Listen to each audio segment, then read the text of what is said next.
In 1896, a young English writer by the name of George Herbert Wells published a short work of speculative fiction in Pearson's magazine. A gripping adventure in its own right, penned by the father of science fiction. The story was to have far-reaching implications for the evolution of the genre, with some scholars suggesting that the sentient beings encountered in Wells' tale in the depths of the sea were to inspire H.P. Lovecraft in the shaping of his own mythos. All right, shipmates, batten down the hatches and settle back comfortably into the cushioned interior of the sphere. We are about to venture into the unknown, to descend into the black crushing depths of the deep ocean.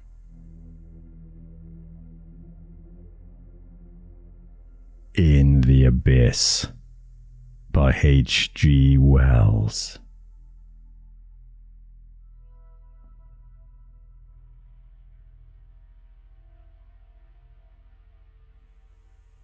The lieutenant stood in front of the steel sphere and gnawed a piece of pine splinter. "What do you think of it, Stevens?" he asked. "It's an idea," said Stevens, in the tone of one who keeps an open mind. "I believe it will smash flat," said the lieutenant. "He seems to have calculated it all out pretty well," said Stevens, still impartial. "But think of the pressure," said the lieutenant. "At the surface of the water, it's 14 pounds to the inch. 30 feet down, it's double that. 60, treble. 90, 4 times. 900, 40 times. 5,000, 300, that's a mile. It's 240 times 14 pounds, that's, let's see, 30 hundredweight. 1.5 tons, Stevens. 1.5 tons to the square inch. And the ocean where he's going is 5 miles deep. That's 7.5. Sounds a lot, said Stevens, but it's jolly thick steel. The lieutenant made no answer, but resumed his pine splinter. The object of their conversation was a huge ball of steel, having an exterior diameter of perhaps 9 feet. It looked like the shot for some titanic piece of artillery. It was elaborately nested in a monstrous scaffolding built into the framework of the vessel, and the gigantic spars that were presently to sling it overboard gave the stern of the ship an appearance that had raised the curiosity of every decent sailor who had sighted it from the Pool of London to the Tropic of Capricorn. In 2 places, one above the other, the steel gave place to a couple of circular windows of enormously thick glass, and one of these, set in a steel frame of great solidity, was now partially unscrewed. Both the men had seen the interior of the globe for the first time that morning. It was elaborately padded with air cushions, with little studs sunk between bulging pillows to work the simple mechanism of the affair. Everything was elaborately padded, even the Myers apparatus, which was to absorb carbonic acid and replace the oxygen inspired by its tenant when he had crept in by the glass manhole and had been screwed in. It was so elaborately padded that a man might have been fired from a gun in it with perfect safety.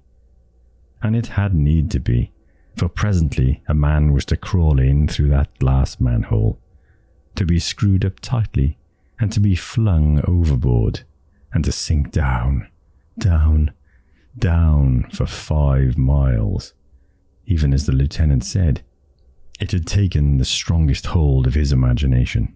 It made him a bore at mess, and he found Stevens, the new arrival on board, a godsend to talk to about it, over and over again. "It's my opinion," said the lieutenant, that glass will simply bend in and bulge and smash under a pressure of that sort. Dubray has made rocks run like water under big pressures, and you mark my words, if the glass did break in, said Stevens, what then? The water would shoot in like a jet of iron. Have you ever felt a straight jet of high-pressure water? It would hit as hard as a bullet. It would simply smash him and flatten him. It would tear down his throat and into his lungs. It would blow in his ears.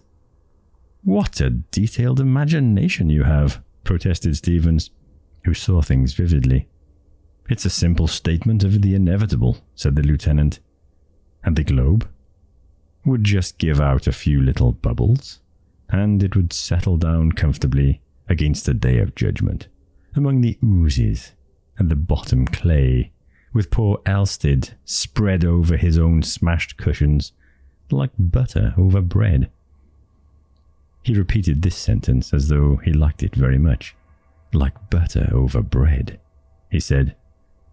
"Having a look at the jigger?" said a voice, and Elstead stood behind them, spick and span in white, with a cigarette between his teeth and his eyes smiling out of the shadow of his ample hat brim. "What's that about bread and butter, Weybridge? Grumbling as usual about the insufficient pay of naval officers? It won't be more than a day now before I start. We are to get the slings ready today. This clean sky and gentle swell is just the kind of thing for swinging off a dozen tons of lead and iron, isn't it?" "It won't affect you much," said Weybridge. "No. 70 or 80 feet down, and I shall be there in a dozen seconds. There's not a particle moving, though the wind shriek itself hoarse up above, and the water lifts halfway to the clouds. No, down there." He moved to the side of the ship, and the other two followed him. All three leant forward on their elbows and stared down into the yellow-green water. "Peace," said Elstead, finishing his thought aloud. "Are you dead certain that that clockwork will act?" asked Weybridge presently. "It has worked 35 times, said Elstead. "It's bound to work. But if it doesn't, why shouldn't it?" "I wouldn't go down in that confounded thing," said Weybridge, "for £20,000. "Cheerful chap you are," said Elstead, and spat sociably at a bubble below. "I don't understand yet how you mean to work the thing," said Stevens. "In the first place, I'm screwed into the sphere," said Elstead, "and when I've turned the electric light off and on 3 times to show I'm cheerful, I'm swung out over the stern by that crane, with all those big lead sinkers slung below me. The top lead weight has a roller carrying 100 fathoms of strong cord rolled up, and that's all that joins the sinkers to the sphere, except the slings that will be cut when the affair is dropped. We use cord rather than wire rope because it's easier to cut and more buoyant. Necessary points, as you will see. Through each of these lead weights, you notice there is a hole, and an iron rod will be run through that and will project 6 feet on the other side. If that rod is rammed up from below, it knocks up a lever and sets the clockwork in motion at the side of the cylinder on which the cord winds. Very well, the whole affair is lowered gently into the water, and the slings are cut. The sphere floats, with the air in it. It's lighter than water, but the lead weights go down straight and the cord runs out. When the cord is all paid out, the sphere will go down too, pulled down by the cord." "But why the cord?" asked Stevens. "Why not fasten the weights directly to the sphere?" "Because of the smash down below. The whole affair will go rushing down mile after mile, at a headlong pace at last. It would be knocked to pieces on the bottom if it wasn't for that cord. But the weights will hit the bottom, and directly they do, the buoyancy of the sphere will come into play. It will go on sinking, slower and slower, come to a stop at last, and then begin to float upward again. That's where the clockwork comes in. Directly the weights smash against the sea bottom, the rod will be knocked through, and will kick up the clockwork, and the cord will be rewound on the reel. I shall be lugged down to the sea bottom. There I shall stay for half an hour, with the electric light on, looking about me. Then the clockwork will release a spring knife. The cord will be cut, and up I shall rush again, like a soda water bubble. The cord itself will help the flotation. And if you should chance to hit a ship," said Weybridge. I should come up at such a pace I should go clean through it, said Elstead, like a cannonball. You needn't worry about that. And suppose some nimble crustacean would wriggle into your clockwork. It would be a pressing sort of invitation for me to stop, said Elstead, turning his back on the water and staring at the sphere. They had swung Elstead overboard by 11 o'clock. The day was serenely bright and calm, with the horizon lost in haze. The electric glare in the little upper compartment beamed cheerfully 3 times. Then they let him down slowly to the surface of the water, and a sailor in the stern chains hung ready to cut the tackle that held the lead weights and the sphere together. The globe, which had looked so large on deck, looked like the smallest thing conceivable under the stern of the ship. It rolled a little, and its 2 dark windows, which floated uppermost, seemed like eyes turned up in round wonderment at the people who crowded the rail. A voice wondered how Elstead liked the rolling. "Are you ready?" sang out the commander. "Aye, aye, sir." "Then let her go." The rope of the tackle tightened against the blade and was cut, and an eddy rolled over the globe in a grotesquely helpless fashion. Someone waved a handkerchief. Someone else tried an ineffectual cheer. A middy was counting slowly. 8, 9, 10. Another roll. Then, with a jerk and a splash, the thing righted itself. It seemed to be stationary for a moment, to grow rapidly smaller, and then the water closed over it, and it became visible, enlarged by refraction and dimmer below the surface. Before one could count 3, it had disappeared. There was a flicker of white light far down in the water that diminished to a speck and vanished. Then there was nothing but a depth of water going down into blackness, through which a shark was swimming. Then, suddenly, the screw of the cruiser began to rotate. The water was crackled, the shark disappeared in a wrinkled confusion, and a torrent of foam rushed across the crystalline clearness that had swallowed up Elstead. "What's the idea?" said one AB to another. "We're going to lay off about a couple of miles. Fear he should hit us when he comes up," said his mate. The ship steamed slowly to her new position. Aboard her, almost everyone who was unoccupied remained watching the breathing swell into which the sphere had sunk. For the next half hour, it is doubtful if a word was spoken that did not bear directly or indirectly on Elstead. The December sun was now high in the sky, and the heat very considerable. "He'll be cold enough down there," said Weybridge. "They say that below a certain depth, sea water's always just about freezing." "Where'll he come up?" asked Stevens. "I've lost my bearings." "That's the spot," said the commander, who prided himself on his omniscience. He extended a precise finger southeastward. "And this, I reckon, is pretty nearly the moment," he said. "He's been 35 minutes. "How long does it take to reach the bottom of the ocean?" asked Stevens. "For a depth of 5 miles, and reckoning, as we did, an acceleration of 2 feet per second, both ways, is just about 3/4 of a minute." "Then he's overdue," said Weybridge. "Pretty nearly," said the commander. "I suppose it takes a few minutes for that cord of his to wind in." "I forgot that," said Weybridge, evidently relieved. And then began the suspense. A minute slowly dragged itself out, and no sphere shot out of the water. Another followed, and nothing broke the low, oily swell. The sailors explained to one another that little point about the winding in of the cord. The rigging was dotted with expectant faces. "Come up, Elstead," called one hairy-chested salt impatiently, and the others caught it up and shouted as though they were waiting for the curtain of a theatre to rise. The commander glanced irritably at them. "Of course, if the acceleration's less than 2, he said, he'll be all the longer. We aren't absolutely certain that was the proper figure." "I'm no slavish believer in calculations," Stevens agreed concisely. No one on the quarterdeck spoke for a couple of minutes. Then Stephen's watch case clicked.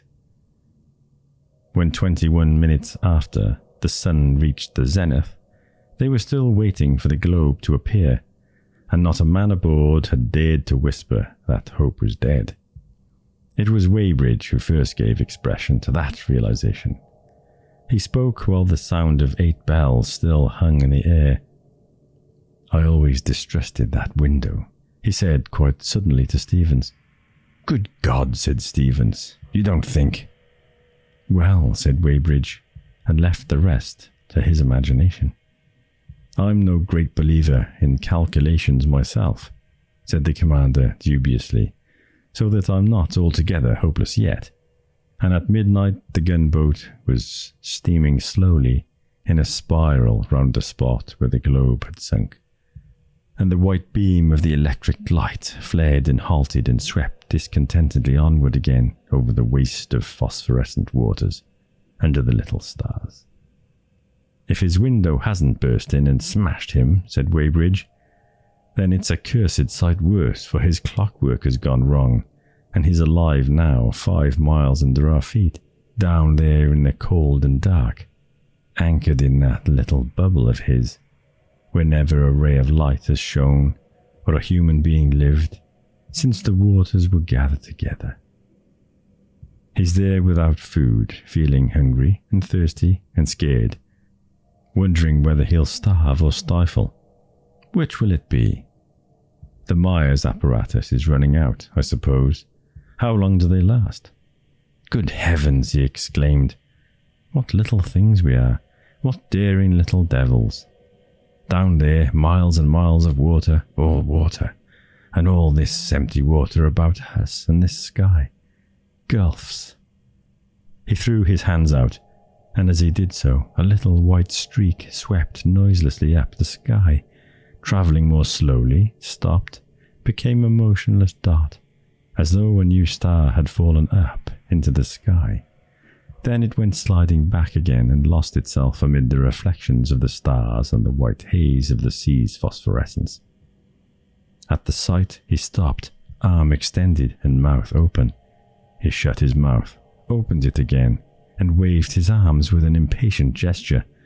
Then he turned, shouted, "Elstead ahoy!" to the first watch, and went at a run to Lindley and the searchlight. "I saw him," he said. "Starboard, there. His light's on, and he's just shot out of the water. Bring the light around. We ought to see him drifting when he lifts on the swell." But they never picked up the explorer until dawn. Then they almost ran him down. The crane was swung out, and a boat's crew hooked the chain to the sphere. When they had shipped the sphere, they unscrewed the manhole and peered into the darkness of the interior, for the electric light chamber was intended to illuminate the water about the sphere, and was shut off entirely from its general cavity. The air was very hot within the cavity, and the india rubber at the lip of the manhole was soft. There was no answer to their eager questions, and no sound of movement within. Elstead seemed to be lying motionless, crumpled up in the bottom of the globe. The ship's doctor crawled in and lifted him out to the men outside. For a moment or so they did not know whether Elstead was alive or dead. His face, in the yellow light of the ship's lamps, glistened with perspiration. They carried him down to his own cabin. He was not dead, they found, but in a state of absolute nervous collapse, and besides, cruelly bruised. For some days he had to lie perfectly still. It was a week before he could tell his experiences. Almost his first words were that he was going down again. The sphere would have to be altered, he said, in order to allow him to throw off the cord if need be, and that was all. He had had the most marvellous experience. "You thought I should find nothing but ooze," he said. "You laughed at my explorations, and I've discovered a new world." He told his story in disconnected fragments, and chiefly from the wrong end, so that it is impossible to retell it in his own words. But what follows is the narrative of his experience. It began atrociously, he said. Before the cord ran out, the thing kept rolling over. He felt like a frog in a football. He could see nothing but the crane and the sky overhead, with an occasional glimpse of the people on the ship's rail. He couldn't tell a bit which way the thing would roll next. Suddenly he would find his feet going up and try to step, and over he went, rolling head over heels, and just anyhow on the padding. Any other shape would have been more comfortable, but no other shape was to be relied upon under the huge pressure of the nethermost abyss. Suddenly the swaying ceased, the globe righted, and when he had picked himself up, he saw the water all about him greeny blue, with an attenuated light filtering down from above, and a shoal of little floating things went rushing up past him, as it seemed to him, toward the light.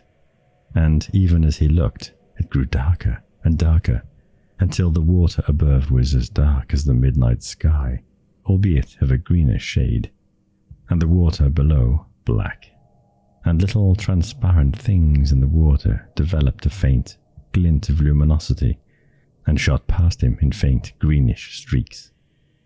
And the feeling of falling, it was just like the start of a lift, he said, only it kept on. One has to imagine what that means, that keeping on. It was then, of all times, that Elstead repented of his adventure. He saw the chances against him in an altogether new light. He thought of the big cuttlefish people knew to exist in the middle waters, the kind of things they find half digested in whales at times, or floating dead and rotten and half eaten by fish. Suppose one caught hold and wouldn't let go, and had the clockwork really been sufficiently tested? But whether he wanted to go on or go back mattered not the slightest now. In 50 seconds, everything was as black as night outside, except where the beam from his light struck through the waters and picked out every now and then some fish or scrap of sinking matter. They flashed by too fast for him to see what they were. Once, he thinks, he passed a shark, and then the sphere began to get hot by friction against the water. They had underestimated this, it seems. The first thing he noticed was that he was perspiring, and then he heard a hissing growing louder under his feet, and saw a lot of little bubbles. Very little bubbles they were, rushing upward like a fan through the water outside. Steam! He felt the window, and it was hot. He turned on the minute glow lamp that lit his own cavity, looked at the padded watch by the studs, and saw that he had been travelling now for 2 minutes. It came into his head that the window would crack through the conflict of temperatures, for he knew the bottom water is very near freezing. Then suddenly the floor of the sphere seemed to press against his feet. The rush of bubbles outside grew slower and slower, and the hiss diminished. The sphere rolled a little. The window had not cracked. Nothing had given, and he knew that the dangers of sinking, at any rate, were over. In another minute or so he would be on the floor of the abyss. He thought, he said, of Stevens and Weybridge, and the rest of them 5 miles overhead, higher to him than the very highest clouds that ever floated over land are to us, steaming slowly and staring down and wondering what had happened to him. He peered out of the window. There were no more bubbles now, and the hissing had stopped. Outside there was a heavy blackness, as black velvet, except where the electric light pierced the empty water and showed the colour of it, a yellowish green. Then 3 things like shapes of fire swam into sight, following each other through the water. Whether they were little and near or big and far off, he could not tell. Each was outlined in a bluish light, almost as bright as the lights of a fishing smack, a light which seemed to be smoking greatly, and all along the sides of them were specks of this, like the lighter portals of a ship. Their phosphorescence seemed to go out as they came into the radiance of his lamp, and he saw then that they were little fish of some strange sort, with huge heads, vast eyes, and dwindling bodies and tails. Their eyes were turned toward him, and he judged they were following him down. He supposed they were attracted by his glare. Presently, others of the same sort joined them. As he went on down, he noticed that the water became of a pallid colour, and that little specks twinkled in his ray like motes in a sunbeam. This was probably due to the clouds of ooze and mud that the impact of his leaden sinkers had disturbed. By the time he was drawn down to the lead weights, he was in a dense fog of white that his electric light failed altogether to pierce for more than a few yards. And many minutes elapsed before the hanging sheets of sediment subsided to any extent. Then, lit by his light and by the transient phosphorescence of a distant shoal of fishes, he was able to see under the huge blackness of the superincumbent water an undulating expanse of greyish-white ooze, broken here and there by tangled thickets of a growth of sea lilies, waving hungry tentacles in the air. Farther away were the graceful translucent outlines of a group of gigantic sponges. About this floor there were scattered a number of bristling flattish tufts of rich purple and black, which he decided must be some sort of sea urchin, and small, large-eyed or blind things having a curious resemblance, some to woodlice and others to lobsters, crawled sluggishly across the track of the light and vanished into the obscurity again, leaving furrowed trails behind them. Then suddenly, the hovering swarm of little fishes veered about and came toward him, as a flight of starlings might do. They passed over him like a phosphorescent snow, and then he saw behind them some larger creature, advancing toward the sphere. At first he could see only dimly a faintly moving figure, remotely suggestive of a walking man, and then it came into the spray of light that the lamp shot out. As the glare struck it, it shut its eyes, dazzled. He stared in rigid astonishment. It was a strange, vertebrated animal. Its dark purple head was dimly suggestive of a chameleon, but it had such a high forehead and such a brain case as no reptile ever displayed before. The vertical pitch of its face gave it a most extraordinary resemblance to a human being. Two large and protruding eyes projected from sockets in chameleon fashion, and it had the broad reptilian mouth with horny lips beneath its little nostrils. In the position of the ears were two large gill covers, and out of these floated a branching tree of coralline filaments, almost like the tree-like gills that very young rays and sharks possess. But the humanity of the face was not the most extraordinary thing about the creature. It was a biped. Its almost globular body was poised on a tripod of two frog-like legs, and a long, thick tail, and its forelimbs, which grotesquely caricatured the human hand, much as a frog's do, carried a long shaft of bone tipped with copper. The colour of the creature was variegated. Its head, hands, and legs were purple, but its skin, which hung loosely upon it, even as clothes might do, was a phosphorescent grey, and it stood there blinded by the light. At last this unknown creature of the abyss blinked its eyes open and shaded them with its disengaged hand, opening its mouth, and gave vent to a shouting noise, articulated almost as speech might be, that penetrated even the steel case and padded jacket of the sphere. How a shouting may be accomplished without lungs, Halstead does not profess to explain. It then moved sideways out of the glare into the mystery of shadow that bordered it on either side, and Halstead felt, rather than saw, that it was coming toward him. Fancying the light had attracted it, he turned the switch that cut off the current. In another moment, something soft dabbed at the steel, and the globe swayed. Then the shouting was repeated, and it seemed to him that a distant echo answered it, The dabbing reoccurred, and the globe swayed and ground against the spindle over which the wire was rolled. He stood in the blackness and peered out into the everlasting night of the abyss, and presently he saw, very faint and remote, other phosphorescent quasi-human forms hurrying toward him.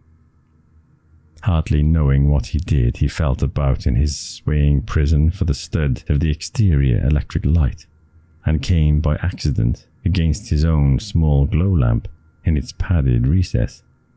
The sphere twisted and then threw him down. He heard shouts like shouts of surprise, and when he rose to his feet, he saw 2 pairs of stalked eyes peering into the lower window and reflecting his light. In another moment, hands were dabbing vigorously at the steel casing, and there was a sound, horrible enough in his position, of the metal protection of the clockwork being vigorously hammered. That indeed sent his heart into his mouth, for if these strange creatures succeeded in stopping that, his release would never occur. Scarcely had he thought as much when he felt the sphere sway violently, and the floor of it press hard against his feet. He turned off the small glow lamp that lit the interior, and sent the ray of the large light in the separate compartment out into the water. The sea floor and the man-like creatures had disappeared, and a couple of fish chasing each other dropped suddenly by the window. He thought at once that these strange denizens of the deep sea had broken the rope and that he had escaped. He drove up faster and faster, and then stopped with a jerk that sent him flying against the padded roof of his prison. For half a minute, perhaps, he was too astonished to think. Then he felt that the sphere was spinning slowly and rocking, and it seemed to him that it was also being drawn through the water. By crouching close to the window, he managed to make his weight effective, and roll that part of the sphere downward, but he could see nothing save the pale ray of his light striking down ineffectively into the darkness. It occurred to him that he would see more if he turned the lamp off and allowed his eyes to grow accustomed to the profound obscurity. In this he was wise. After some minutes, the velvety blackness became a translucent blackness, and then, far away, as faint as the zodiacal light of an English summer evening, he saw shapes moving below. He judged these creatures had detected his cable and were towing him along the sea bottom, and then he saw something faint and remote across the undulations of the submarine plain, a broad horizon of pale luminosity that extended this way and that way as far as the range of his little window permitted him to see. To this he was being towed, as a balloon might be towed by men out of the open country into a town. He approached it very slowly, and very slowly the dim irradiation was gathered together into more definite shapes. It was nearly 5 o'clock before he came over this luminous area, and by that time he could make out an arrangement suggestive of streets and houses, grouped about a vast roofless erection that was grotesquely suggestive of a ruined abbey. It was spread out like a map below him. The houses were all roofless enclosures of walls, and their substance being, as he afterwards saw, of phosphorescent bones, gave the place an appearance as if it were built of drowned moonshine. Among the inner caves of the place, waving trees of crinoid stretched their tentacles, and tall, slender, glassy sponges shot like shining minarets, and lilies of filmy light out of the general glow of the city. In the open spaces of the place, he could see a stirring movement, as of crowds of people, but he was too many fathoms above them to distinguish the individuals in those crowds. Then, slowly, they pulled him down, and as they did so, the details of the place crept slowly upon his apprehension. He saw that the course of the cloudy buildings were marked out with beaded lines of round objects, and then he perceived that at several points below him, In broad open spaces were forms like the encrusted shapes of ships. Slowly and surely he was drawn down, and the forms below him became brighter, clearer, more distinct. He was being pulled down, he perceived, toward the large building in the centre of the town, and he could catch a glimpse ever and again of the multitudinous forms that were lugging at his cord. He was astonished to see that the rigging of one of the ships, which formed such a prominent feature of the place, was crowded with a host of gesticulating figures regarding him. And then the walls of the great building rose around him silently, and hid the city from his eyes. And such walls they were, of waterlogged wood and twisted wire rope and iron spars and copper and bones and skulls of dead men. The skulls ran in zigzag lines and spirals and fantastic curves over the building, and in and out of their eye sockets and over the whole surface of the place lurked and played a multitude of silvery little fishes. Suddenly his ears were filled with a low shouting and a noise like the violent blowing of horns, and this gave place to a fantastic chant. Down the sphere sank, past the huge pointed windows, through which he saw vaguely a great number of these strange ghost-like people regarding him, and at last he came to rest, as it seemed, on a kind of altar that stood in the centre of the place, and now he was at such a level that he could see these strange people of the abyss plainly once more. To his astonishment, he perceived that they were prostrating themselves before him, all save one, dressed as it seemed in a robe of placoid scales and crowned with a luminous diadem, who stood with his reptilian mouth opening and shutting as though he led the chanting of the worshippers. A curious impulse made Alsted turn on his small glow lamp again, so that he became visible to these creatures of the abyss, albeit the glare made them disappear forthwith into night. At this sudden sight of him, the chanting gave place to a tumult of exultant shouts, and Alsted, being anxious to watch them, turned his light off again and vanished from before their eyes. But for a time he was too blind to make out what they were doing, and when at last he could distinguish them, they were kneeling again, and thus they continued worshipping him, without rest or intermission, for the space of 3 hours. Most circumstantial was Alsted's account of this astounding city and its people. These people of perpetual night, who have never seen sun or moon or stars, green vegetation or any living air-breathing creatures, who know nothing of fire, nor any light but the phosphorescent light of living things. Startling as is his story, it is yet more startling to find that scientific men of such eminence as Adams and Jenkins find nothing incredible in it. They tell me they see no reason why intelligent water-breathing vertebrated creatures, inured to a low temperature and enormous pressure, and of such a heavy structure that neither alive nor dead would they float, might not live upon the bottom of the deep sea, and quite unsuspected by us, descendants like ourselves of the great theriomorpha of the new red sandstone age. We should be known to them, however, as strange meteoric creatures, wont to fall catastrophically dead out of the mysterious blackness of their watery sky. And not only we ourselves, but our ships, our metals, our appliances would come raining down out of the night. Sometimes sinking things would smite down and crush them, as if it were the judgment of some unseen power above, and sometimes would come things of the utmost rarity or utility, or shapes of inspiring suggestion. One can understand perhaps something of their behaviour at the descent of a living man, if one thinks what a barbaric people might do, to whom an enhaloed shining creature came suddenly out of the sky. At one time or another, Elstead probably told the officers of the Ptarmigan every detail of his strange 12 hours in the abyss.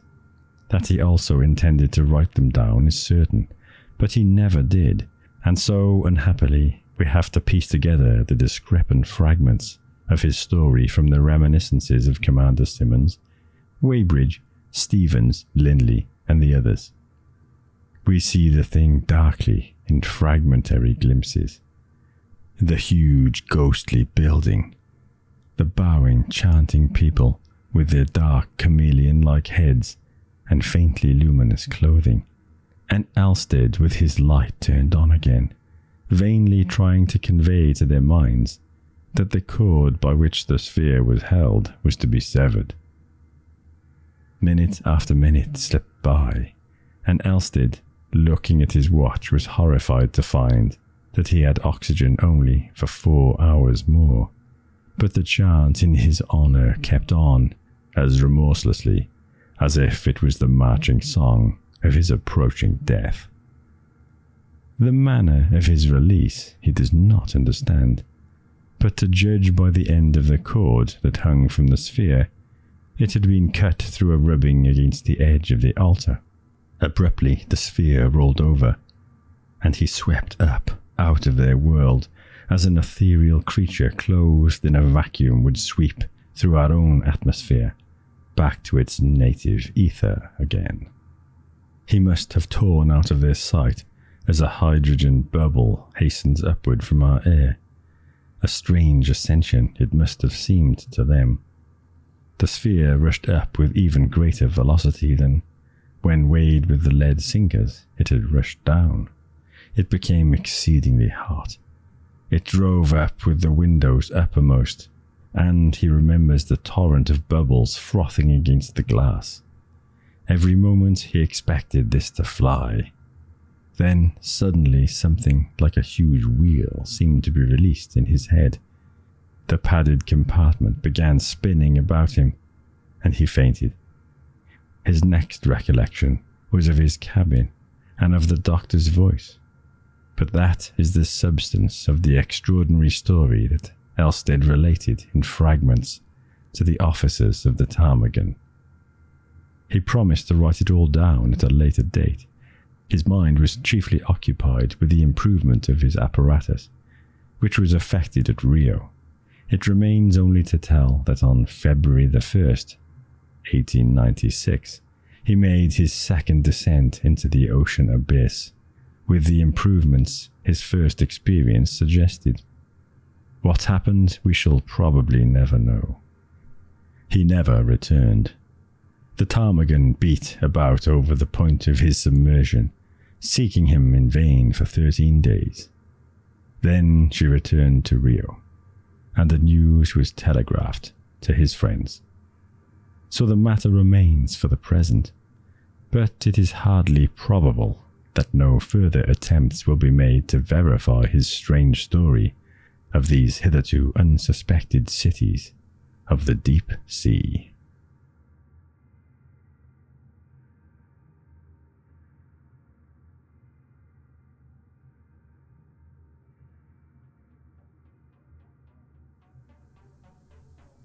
In the Abyss by H.G.Wells. I've got to say, this is one of my favourite old science fiction stories. I just think it's just so well written, so beautifully described. The emotions of the character, imagining yourself in that situation is massively exhilarating and also totally terrifying. It'd be absolutely incredible to discover this entire new world, the bottom of the sea. Wells is an absolute genius, man. He was an amazing writer, a visionary. I don't know if you guys have read many of his books, but he was a true genius, in my opinion. I hope you enjoyed the reading. I hope you felt that I did it justice. If you did enjoy the reading, then it would be nice if you hit the like button, subscribe to the channel, hit that notification bell, but even more than that, I'd be really excited to read any comments you fancy writing. It's always nice to get a bit of feedback from you guys. I'll have some original stories coming through soon.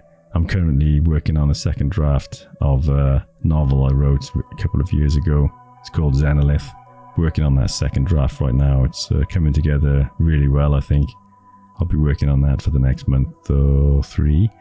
Yeah, and then looking for a publisher, I guess. But yeah, anyway, thanks so much for listening. And with that being said, I'm Christian Bravery, and you have been listening to Savage Bites. And I will see you in the next one.